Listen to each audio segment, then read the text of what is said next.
When a member of your family dies, chances are you're going to be asked to donate his or her organs, a liver, a heart, a kidney, to an organ bank.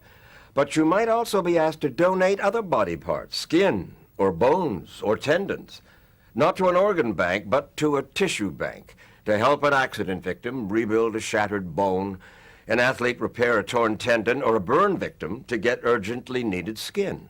But while the law prohibits anyone from selling donated organs to a hospital, those body parts called tissues can be sold. In fact, a human cadaver cut up and processed can be worth over $200,000. And the nationwide business of procuring and processing them is now estimated to be worth $500 million every year, which comes as news to many of the families who've donated those tissues with no thought of compensation, and with the expectation that the tissue will go to help people who need it. People like burn victim Sadie Nolan, who after a car crash 2.5 years ago was clinging to life in a Wisconsin hospital, desperately in need of fresh human skin. Skin which, to the surprise of her mother Kate, the hospital was having trouble finding. They told me the night they brought her in that they would treat her if they could. They would treat her if they could find enough skin. They'd had problems in the past, and they were not sure that they'd be able to get it. At least that's what the surgeon said. Not that many people are burned badly enough to need that kind of treatment, but the ones that do use a huge amount of skin. The hospital did eventually manage to find enough skin, but Ms. Nolan says that Sadie's injuries were just too severe. She died 58 days later. Though it's unlikely that Sadie Nolan would have survived her injuries, her mother could not understand why it had been so hard to find skin, especially because the hospital was just down the road from a thriving, non-profit tissue bank called Allograft Resources. But Nolan didn't know that that tissue bank had stopped providing skin to Wisconsin hospitals. So where was it going? Out of state. According to an anonymous letter to the FDA, although that tissue bank was non-profit, it was in fact being run by a for-profit human tissue company in Florida called Regeneration Technologies, RTI. And RTI was shipping that donated skin, as well as bones and veins and heart valves, to a number of for-profit companies to be transformed into high-priced medical products. And Kate Nolan was shocked to learn that one of those companies turns human skin into products that can be used for cosmetic procedures. Let me put it to you in the simplest terms. Sadie died at UW Hospital. Her surgeon worried about getting enough skin to treat her. Yeah. At the same time, skin donated at the UW Hospital was sent out of state to this company that was making something that would not help my daughter. I can't imagine how indignant, how outraged she would feel about that. Pat Peterson can. When her 18-year-old son Zach died, she donated his tissues to that same Allograft Resources tissue bank. What did she consent to donate? The bones, the skin, the heart valves, everything that could be used. Eyes. Eyes, yes. Yes, his beautiful eyes. Mrs. Peterson believed her son's body parts would go to save someone's life. But when she learned that they were in fact being shipped away to for-profit tissue companies... I cried for 2 days. I couldn't stop. You cried because? I cried because I felt betrayed, that what actually was happening wasn't the impression I had. But Regeneration Technologies shareholders were quite content. Their company, which is traded on NASDAQ, took in $140 million last year, making it one of the biggest tissue companies in the country. And RTI had helped create and fund that non-profit Allograft tissue bank in Wisconsin, which provided RTI with valuable body parts from donors like Zach Peterson. It was a relationship that troubled Wisconsin state legislators when they questioned Allograft CEO Nancy Holland. The appearance of this is not seemly, shall we say. Can't you understand how this looks very inappropriate? I can understand how it may look that way to some people. In fact, Holland was once a vice president of RTI, and she owned almost 1 million shares of RTI stock on the day she testified. Ms. Holland refused to talk to us about it, But Bill Anderson, CEO of LifeNet, a nonprofit tissue bank in Virginia, found that whole situation in Wisconsin disgusting. When a for-profit program uses a nonprofit, quote, as a front for their operations, that is, in our opinion, my opinion, not correct. Your word was disgusting. Disgusted, yeah. I'm trying to be nice about it. Anderson had called us after both Nancy Holland and the American Association of Tissue Banks had refused to talk to us, and he offered to show us how he thinks a tissue bank should be run. There are no stockholders in LifeNet, so nobody gets paid based on how many donors we do, how much work we do. We're talking LifeNet. I can only speak for LifeNet. In this room, we're processing skin. Right in here? Yes, right here. We do about 4 or 5 donors a day. Like many nonprofit tissue banks these days, LifeNet sells tissue to hospitals.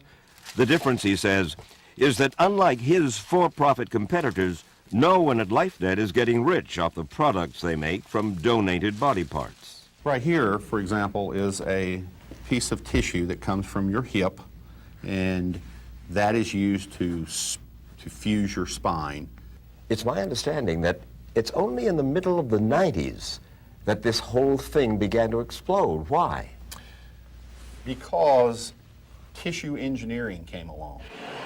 Which meant that body parts previously of little use to doctors could be engineered into new and lucrative products. And it was then that for-profit companies came rushing in. But there was one little problem. It's illegal to sell body parts, right? That's what the law says, yes. But in effect, you're selling them. We don't look at it as selling, we look at it as providing a service.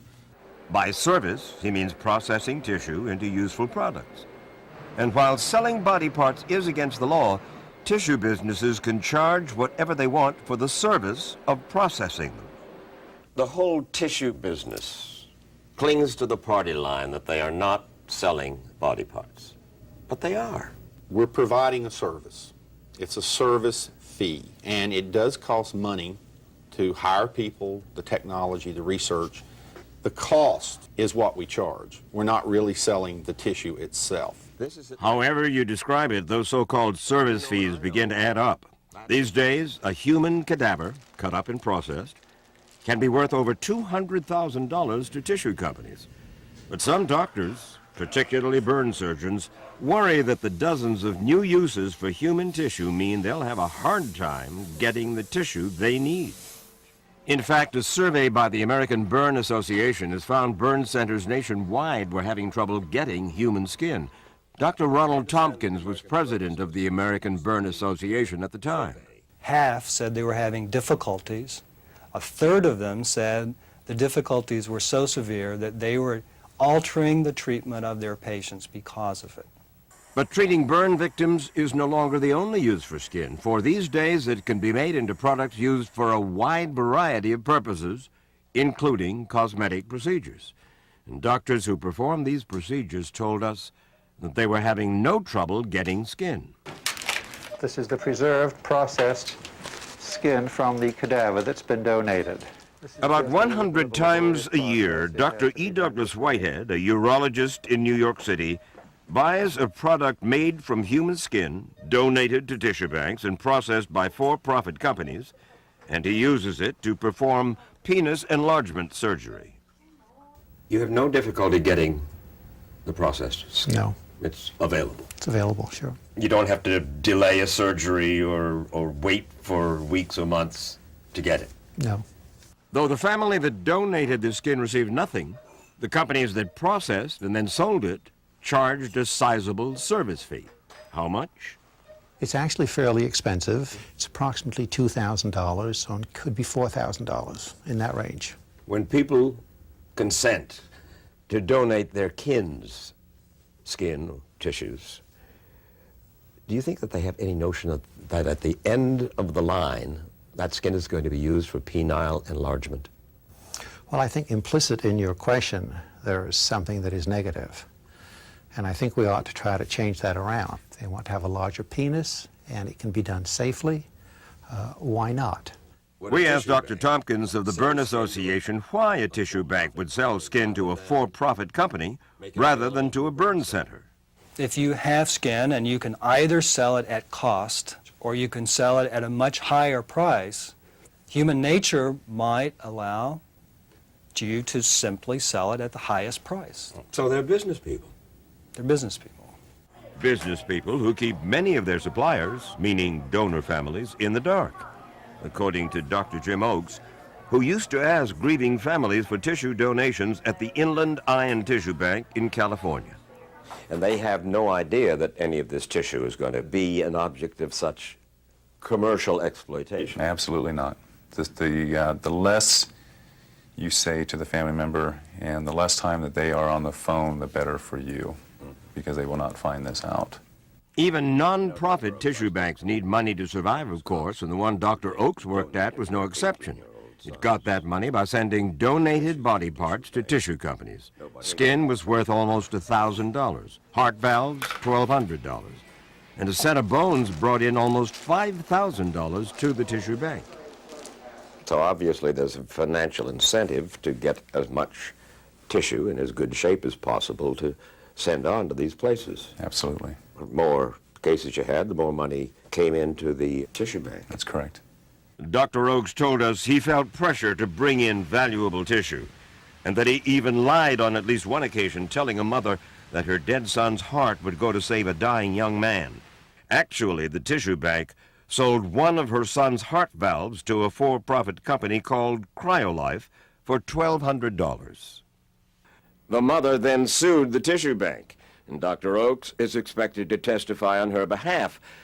The tissue bank denies that any employee has ever been under any pressure to bring in money, and says they fired Oakes as soon as his lie was discovered. With all the money that can potentially be made from donated tissue, LifeNet's Bill Anderson worries that some of the for-profit companies are giving the whole industry a bad name, which could scare away potential donors. We're doing a lot of good for a lot of people, and I don't want to see that destroyed. I don't want to see the public confidence in the tissue industry destroyed. I would really like to think that nobody ever had to go through 58 days of worrying because of a lack of supply of donated skin. A footnote. The public's confidence in the tissue industry has not been helped much by a series of recent events. Last November, a young man in Minnesota died after receiving infected knee tissue from a for-profit company.